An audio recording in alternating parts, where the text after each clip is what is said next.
The summer of 2025 has been an unprecedented one for Arsenal Football Club. Most Arsenal fans can relive countless summers of unanswered priority signings and leaving ourselves short in many areas during the season. On top of that, the failure to get some of the best in class in areas we need has held us back during crucial transitioning points in the club's history. However, with the club confirming 5 signings before the start of pre-season, the imminent arrival of Victor Gyökeres has meant we've addressed key issues in the squad, as well as getting one of the best strikers in the world. So, all is well, right? Well, what if I tell you the biggest dilemma is yet to be solved for our transfer window?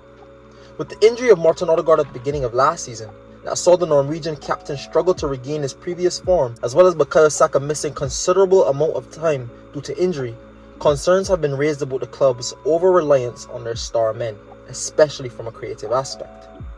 Up steps these 3 names who have been heavily linked over the last few weeks: Xavi Simmons, EBERECHI Eze, and RODRYGO goes.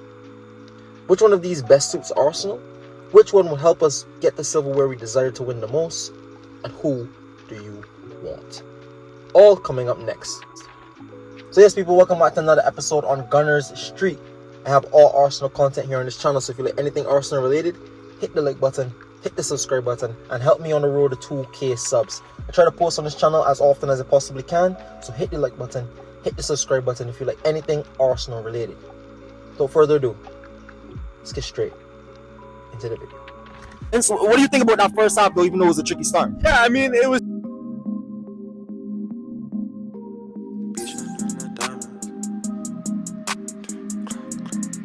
22 years old, it feels like Xavi Simmons has been around for a long time. Well, he has been, but even longer than his age suggests. Coming through under the tutelage of La Masia, Simmons has been introduced to football stardom at an early age. Coming up, he was known for his dribbling technique and shooting, while drawing comparisons to other Barca greats due to his lack of physical presence but outrageous technical ability. Young Simmons broke through in the 2022-2023 season while alone at PSV.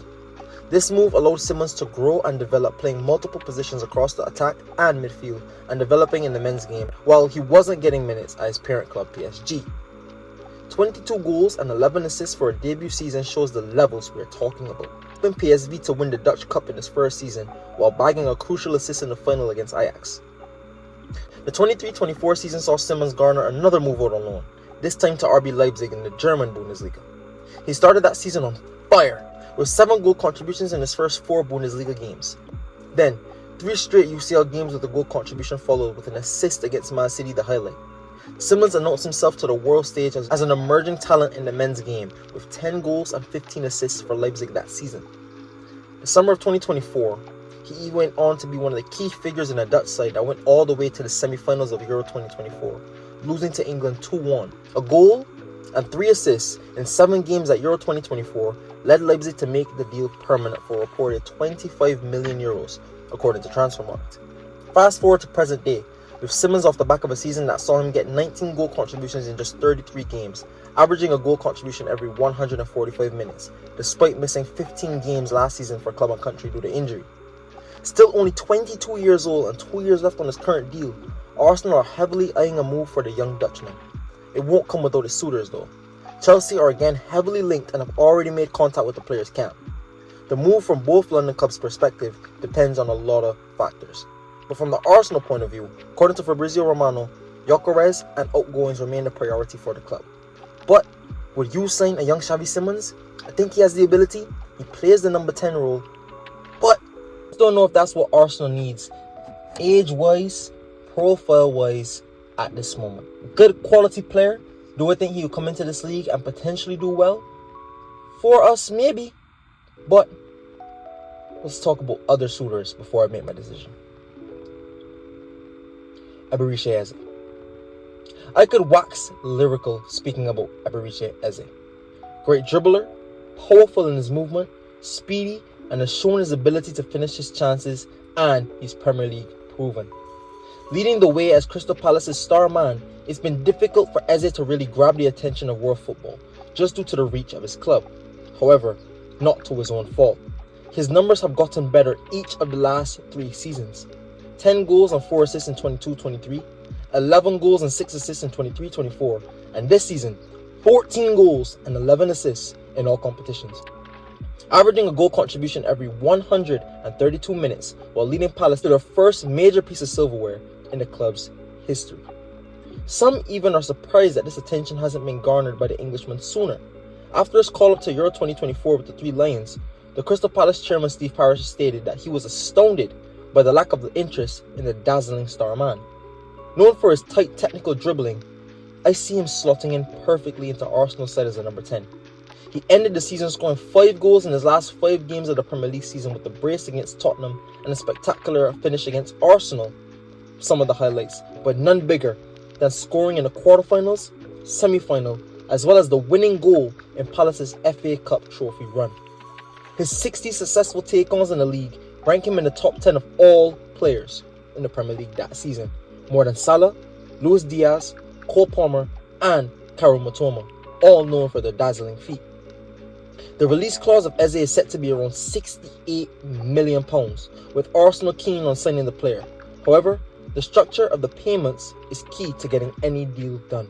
All parties seem keen, but a lot of complicated factors are still impacting this deal.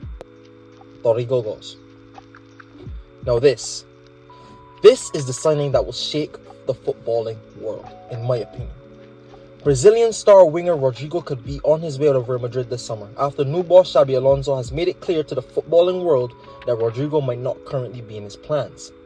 Major reports, especially from integral Arsenal sources, state that the player has made a desire to play left wing for Real Madrid, causing for his lack of minutes during the Club World Cup, only playing 92 minutes across the whole tournament, having to sit out the entirety of 3 full games, including the 4-0 drubbing to PSG in the semi-final. Even as a right winger, RODRYGO has still managed to garner praise to be one of the best young wingers in world football.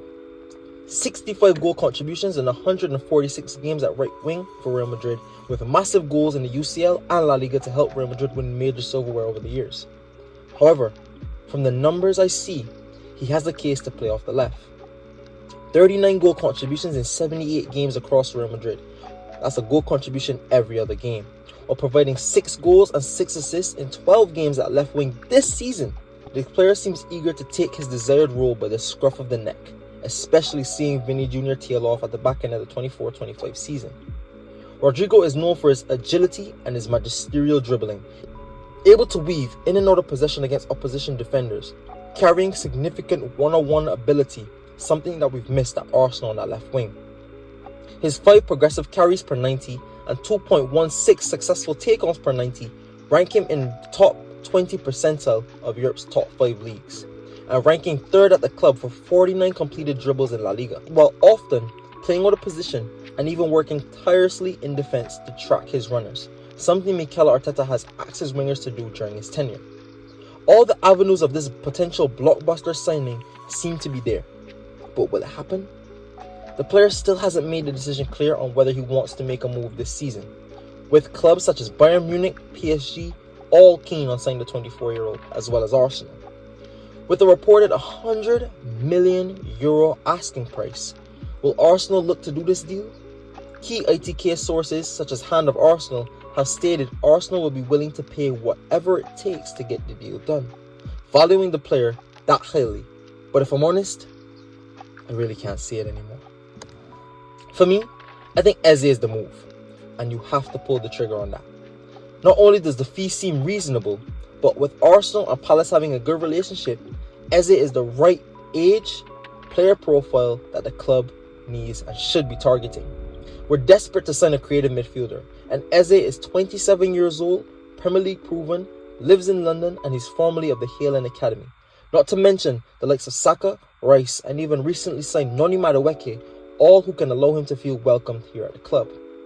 Eze can also play in a creative 2 attacking midfielder system to help us break down low blocks, as he's able to pick up crucial positions in and around the box, and also take his chances when he's in there, as well as being versatile enough to give us that same quality off the left hand side in rotation with a Gabriel Martinelli.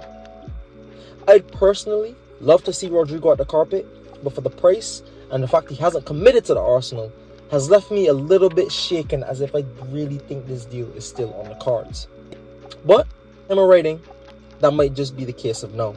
We don't know what can happen, and don't be surprised if in a few weeks we're here talking about other news. But you let me know in the comment section down below. Is it Simmons? Is it Eze? Or is it Rodrygo? Who should Arsenal sign? Who is the best player for Arsenal? And ultimately, do you think signing one of these players will take us over the line to win major silverware in the 25-26 season, in one of the biggest the club has seen in years? So yes, people, like I said, don't forget to like, comment, and subscribe to the channel. Leave down below who you think Arsenal should sign. And thank you for all your love and support as you continue to help me reach my goals on this channel. Thank you for all your love and support. Help me on the road to 2K subs, and I'll catch you on the next one. Peace.